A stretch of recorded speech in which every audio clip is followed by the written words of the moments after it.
Ito mula kay Mr. Pantas, ito kumalat 'to mga tol, sa social media 'no.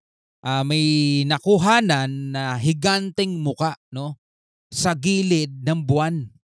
Ito viral 'to mga tol itong 2024 'no, viral na higanteng mukha sa tabi ng buwan. Alamin natin 'to mga tol kung ano ang katotohanan sa likod nito. Ang videong panonoorin natin ay mula kay Mr. Pantas, nakalagay po ang link sa ibaba. At kung bago ka pa lamang dito at trip mo yung mga ganitong klaseng commentary, reaction video at opinion, criticism at kung ano-ano pa, syempre huwag mong kalimutan mag-subscribe. Click mo na rin ang notification bell para ma-notify ka whenever na may mga bago tayong reaction video tulad nito. Panoorin natin to mga tol. Ano ang katotohanan sa likod nito? Usap-usapan ngayon sa TikTok ang viral video na ito kung saan nakuhaan ng isang uploader ng video ang isang tila higanting muka na Yan oh. Ito yung buwan. No? Tas ito yung mukha oh. Parang alam mo nakatingin siya dun sa ilaw. Grabe. Ano kaya to? Ano kaya yan? katabi mismo ng ating buwan. Sari-saring komento ang natanggap patungkol sa videong ito. May mga nangamba, may mga natakot, at may mga nagsasabing peke raw ito. Marami ring nagsasabi na parte ito ng napakalaking proyekto ng gobyerno na tinatawag na Project Bluebeam.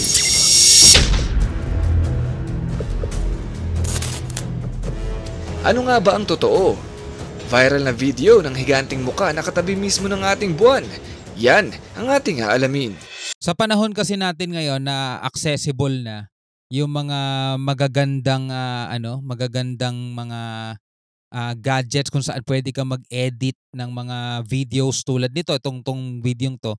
Lahat may kakayanan ng gumawa ng mga ng mga ganyang edited o CGI na mga footage.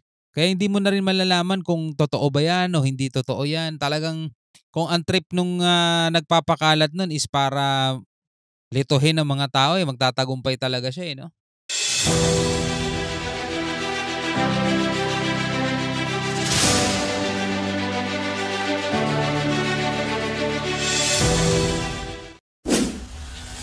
Ang kumakalat na videong ito ay galing sa Amerika. Kuha ito ng isang tao na mahilig mag-video ng buwan at ng mga bituin. Nitong nakaraang buwan lang ay aksidente niyang nakuhaan ang tila napakalaking muka na katabi ng buwan. Panoorin natin ang buong video. There it is. Yep, there it is. To catch this thing in the sky. And holy moly, I am scared. 29th, 28th, 29th, I have got me a better quality camera. There he is. There he is. There he is. There he is. It's a huge face, looking right down on us. I'm scared, but I'm not gonna trip because I've been catching this thing for a while now. It's very ominous. Let's see if I can get a better picture. And I'm supposed to use my hand in front of the thing or something.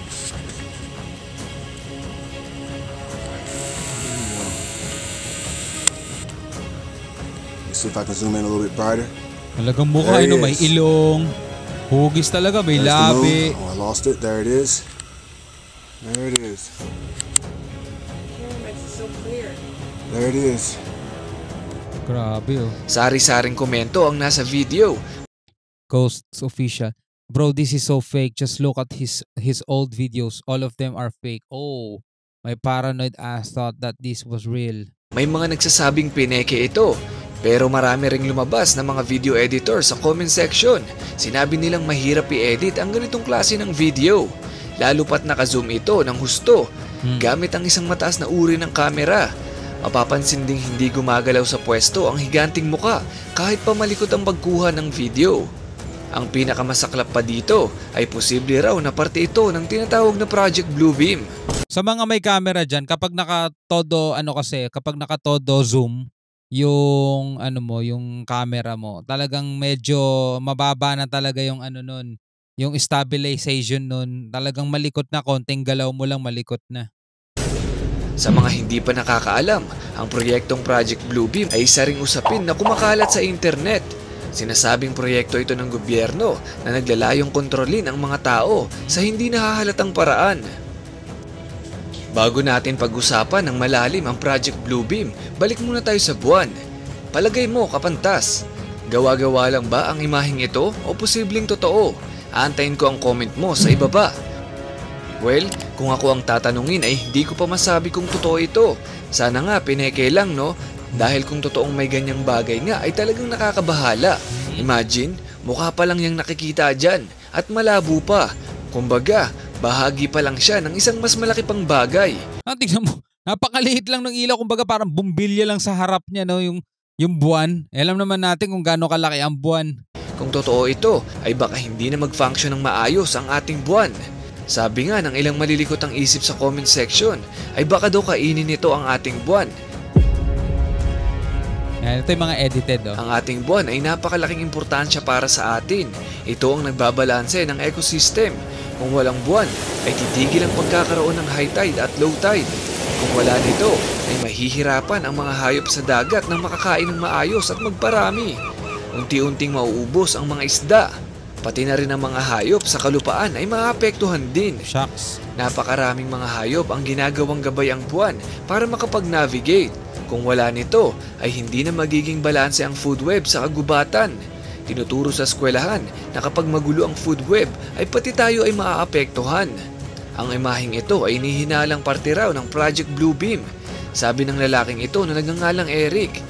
Hilig niyang pag-aralan ang mga kakaibang nangyayari sa loob at labas ng Earth. Hindi siya naniniwala sa sinasabi ng gobyerno. Tinalakay niya sa isa niyang video ang nasa Project Bluebeam. Ang pakay daw ng proyektong ito ay kontrolin ang mga tao sa hindi halatang paraan. Layunin itong burahin ang pagbubuklod ng mga relihiyon at gawin itong iisa lamang. Paano nila ito gagawin? One world religion. Maglalabas sila ng samot-saring mga peking balita patungkol sa kalawakan, mga pag-aaral sa mga bagong planeta at mga nakakatakot na phenomenon para malito ang mga tao. Gaya na lang ng higanting muka na katabi ng buwan. Ginawa lang raw ito para takutin o guluhin ang mga taong mahilig sa kalawakan. Ang Project Bluebeam ay gagawa rin ng mga artipisyal na lindol para i-debunk at sabihing mali ang mga nauna ng pag-aaral patungkol sa heograpiya. Maglalabas din ng mga kakaibang impormasyon patungkol sa pagkagunaw ng mundo. Naniniwala kasi sila na ang relihiyon ay ang pinakamalaki nilang katunggali sa kanilang paniniwala. Disclaimer lang mga kapantas, ang Project Bluebeam ay pinag-uusapan na sa buong mundo pero hindi pa ito kumpirmado. Sinama ko na rin sa ating video para na rin aware kayo sa mga nangyayari. Yeah. Napakarami nang naggalat ng mga video gaya nito sa internet. Pati mismo ang mga siyentipiko sa iba't ibang bansa ay nagdududa na rin. Bukod sa higanting muka sa tabi ng buwan ay marami pang iba. Isa-isahin natin. Number 1, Giant Spiral. Viral video rin ito at napakarami ang natatakot dahil tila ba ito raw ay isang massive black hole. Ayon sa investigasyon ay usok lang daw ito sa isang pinasabog na rocket mula sa Russia. Pero sinabi ng Russia na wala silang pinakawalang rocket sa kalawakan nung araw na iyon. Number 2, Ring of Smoke. Viral din ang video na ito nakuha sa Kazakhstan para daw itong portal papunta sa impyerno. Walang makapagpaliwanag kung ano ba ang isang ito. Nagtagal daw ang bilog na ito sa kalangitan ng 15 minuto at bigla na lang naglaho. Number 3, City Floating in the Sky. Nag-viral ang video ito sa China. Sinabing gawa-gawa lang raw ito ng mga Tsino para i-test ang magiging comment ng publiko. Sinabi naman ng ilan na totoo ang mga gusaling ito sa mataas na parte ng China.